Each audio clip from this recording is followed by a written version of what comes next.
Dan sahabat kabar bursa, kali ini kita juga sudah terhubung dengan jaringan Zoom Bapak Abdul Haq Al-Faruqi selaku analis Naknau.id. Selamat pagi, Pak. Halo, selamat pagi Mbak Rati. Iya, halo Pak Abdul. Ya, pagi-pagi gini memang enaknya kita sambil ngomongin kondisi pasar dan juga tentunya ini sekaligus ingin memberikan rekomendasi nih buat sahabat kabar bursa untuk menentukan investasinya hari ini ya, Pak Abdul. Ya, langsung saja kita mulai. Ini Pak Abdul, tadi kita sudah melihat bagaimana harga emas dunia terus naik dan Rabu malam menyentuh harga 2.878 dolar per troy ounce. Nah, kalau misalnya kita bisa memanfaatkan momentum ini, naiknya harga emas untuk bisa menambahkan cuan, begitu? Oke, kalau kita melihat kenaikan harga emas saat ini sebenarnya kita bisa memanfaatkan cuannya dengan cara sebenarnya membeli langsung instrumen emas ya. Karena kalau misalnya kita lihat kalau kita membeli saham emas, apalagi untuk jangka menengah, itu sebenarnya emiten emas masih dalam fase downtrend ya rata-rata seperti MDKA dan Antam ya.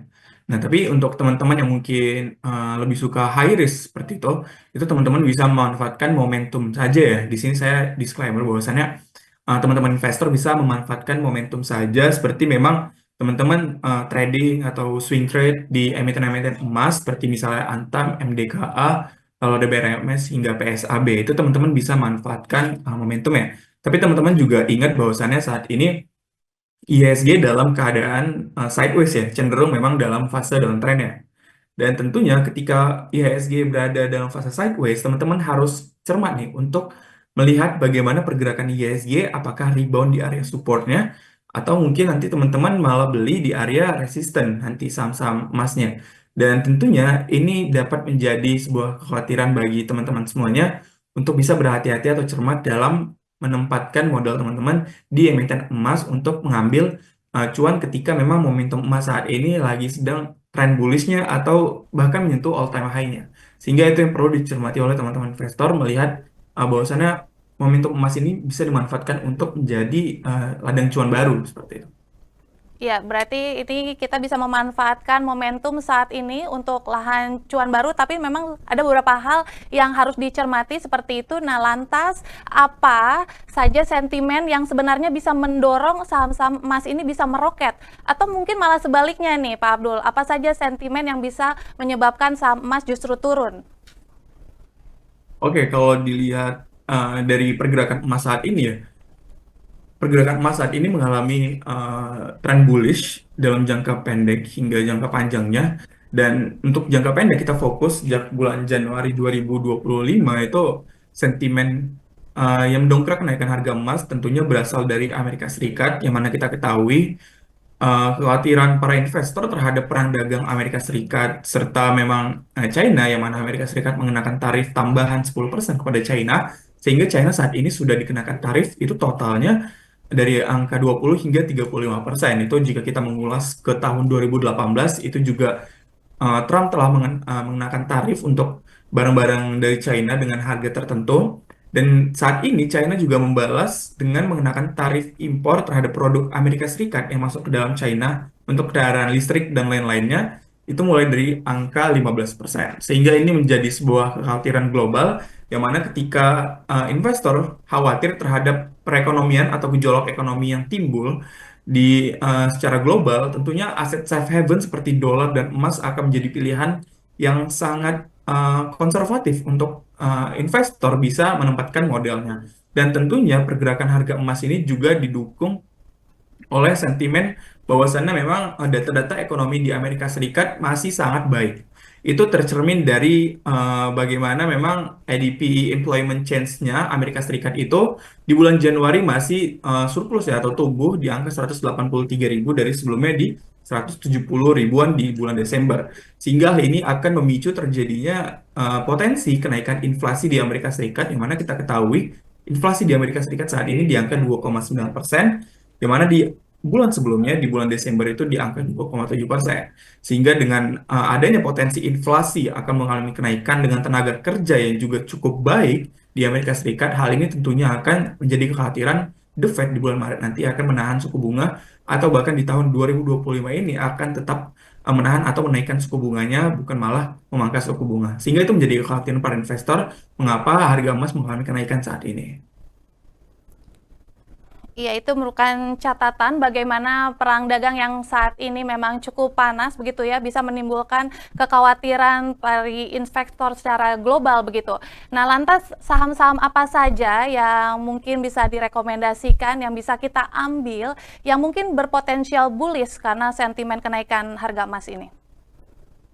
Oke, untuk kenaikan harga emas sendiri, di sini kita akan fokus ke emiten-emiten yang langsung menjual produk emasnya saja. Karena memang untuk emiten produsen emas yang berasal dari tambangnya, itu mungkin dampak yang akan terasa jika laporan keuangannya itu sudah mau muncul ya. Itu seperti mungkin ada PSAB hingga MDKA. Tapi di sini kita fokus ke Antam dan Harta. Di sini cukup menarik karena Antam di sini berada di area support dan closing pada perdagangan kemarin itu di harga tertingginya. Sehingga Antam bisa menjadi topik teman-teman untuk bisa masuk ke emiten emas. Dan juga untuk ada harta satu lagi, harta dinata abadi, itu teman-teman bisa memanfaatkan momentum singkat saja atau momentum jangka pendek saja untuk harta karena pergerakannya cukup fluktuatif dan juga saat ini mengalami tren bullish dalam jangka pendeknya sehingga harta juga bisa menjadi topik untuk teman-teman di era momentum emas mengalami kenaikan. Seperti itu, Mbak. Ya, mungkin bisa Anda rekomendasikan kira-kira dari Antam dan Harta ini mana yang paling potensial menurut Anda jika harus memilih dari dua ini? Oke, kalau kita lihat untuk kedua saham ini antara Antam dan Harta, di sini saya lebih merekomendasikan Antam tentunya dengan market cap yang lebih besar. Tentu saja ini bisa menjadi pilihan teman-teman untuk lebih konservatif dibandingkan dengan Harta yang memiliki market cap yang lebih kecil sehingga memang pergerakannya sangat fluktuatif. Oke, untuk Antam sendiri di sini saya telah mention sebelumnya bahwasannya pada perdagangan kemarin itu closingnya di harga tertingginya dan juga memang saat ini rebound dari area supportnya di range area kisaran 1385 hingga 1425. Untuk potensi Antam di sini secara teknikal untuk Antam berpotensi menguji resistance trendline yaitu di kisaran area 1500 hingga 1520 itu area resisten untuk Antam dan itu bisa dimanfaatkan oleh para investor untuk trading jangka pendek atau swing trade di Antam. Tapi Pak Abdul, jika melihat situasi saat ini, apakah momentumnya belum telat? Karena dilihat dari harga emas dunia diprediksi ini kan masih akan terus melesat begitu ya, sampai akan menuju harga 2.900 dolar per troy ounce. Nah, kira-kira bagaimana analisis Anda untuk melihat hal ini? Oke, melihat sebenarnya ada ruang untuk harga emas itu mengalami kenaikan hingga 2.900 ya. Dan tentu saja ini akan ikut dicerminkan oleh emiten-emiten emas yang mana yang telah saya mention tadi. Dan untuk emiten emas seperti Harta itu sebenarnya sudah price in karena harganya sudah mengalami lonjakan yang cukup signifikan. Tetapi di sini yang belum price in itu ada mungkin MDKA dan Antam. Dan ini tentunya bisa dimanfaatkan oleh para investor melihat bahwasannya memang analis menargetkan harga emas itu menyentuh angka 2.900 per troy ounce-nya bahkan kemungkinan nantinya angka ini akan disentuh oleh emas itu ketika kurang dari kuartal 2 2025 itu ada potensi untuk emas tembus di level 2.900 dolar per troy ounce-nya. Sehingga ini menjadi daya tarik bagi investor terhadap emiten-emiten emas di Indonesia terkhususnya yang memang dia langsung menjual produk emasnya sendiri seperti Antam.